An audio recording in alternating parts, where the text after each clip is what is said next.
này lại do Chết quay cái lỗ chụp trời ơi mà giúp mình quay cái lỗ nghe rè bao rè thà si của anh tôi là phân năng mà si à mấy thứ lực anh ông chết bông quay số coi hả bơm lỗ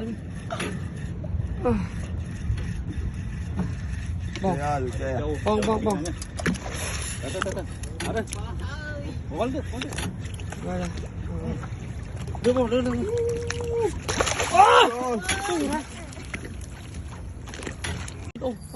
bơm bay cái lỗ ôm phân năng này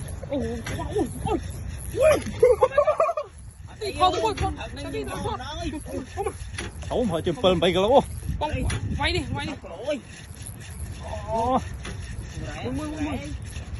dùng bay cao lắm đây réo đây chụp mày à chụp kìa ơi trai mình là cái chơi là bay tự nhận bộ bắn chốt nhông chơi là bay đâu mà em mà đắt kia đó này mà chốt khác đấy chỗ mà bộ bắn đi